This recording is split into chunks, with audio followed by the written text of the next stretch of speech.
I had the one bedroom in the house that wasn't on the second floor. My parents' house was a high ranch, so when you enter the house it split off to the floors. One half flight of stairs going upstairs, and one downstairs. The downstairs level had the den, the garage, my bedroom, and a bathroom. The other 3 bedrooms in the house were all upstairs. Since I grew up the oldest and the only boy in the house with 2 sisters, I got the room downstairs because it was the biggest and technically the coolest room. After I turned 10, my parents gave my twin bed to my little sister, and I got a full-size bed, which was a bit of an upgrade because the room was big and could certainly fit a bigger bed. When I was 12, my little sisters were around 5 and 8, so at this age I would be allowed home alone, but my minus 1-year-old sister wouldn't be left alone with me, and my 8-year-old sister would only be left alone with me if my parents weren't going to be gone for too long. If they'd be gone for longer periods of the day, then one of my parents would take both of my sisters.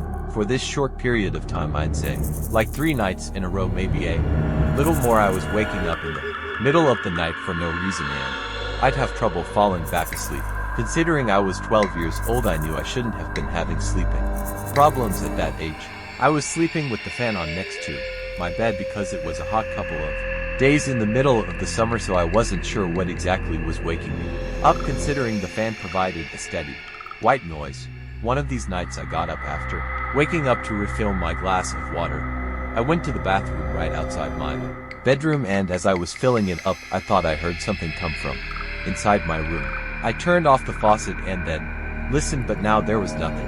The sound of the fan. I walked to the doorway in my bedroom, and I couldn't tell what it was, but something was creeping me out about my room now.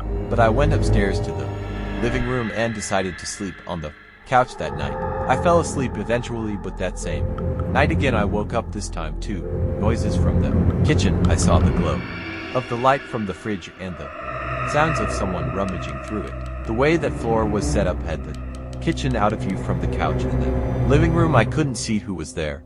I heard the fridge door eventually shut, then footsteps walk away and downstairs. I was drowsy, and so I went back to sleep. I believe it was the next day that my mom was folding clothes in my room, and she told me my room stunk and I needed to clean up whatever that smell was. I ignored her because I really didn't smell anything. I wish I didn't ignore her though. That night our dad put the air conditioning on because it was simply too hot. After we all watched the movie as a family, everyone started getting ready for bed. I went to my room and played video games for a little while before getting sleepy. By that time I turned off the TV and console and rolled on my side to go to sleep like I always did. Tonight I didn't have the fan on because the air conditioning was on, so there was just the sound of the air blowing out from the vents in the ceiling. I fell asleep, but once again I woke up not long after. I didn't know what the sound I heard was. All I heard was the vent fan blowing air. Then when it stopped blowing air, the room was silent and I heard something breathing, but it wasn't my breathing, though. I looked around the room. The closet door was shut, so there was no way it was coming from there. Part of my childlike innocence assumed it was my younger sister playing a prank.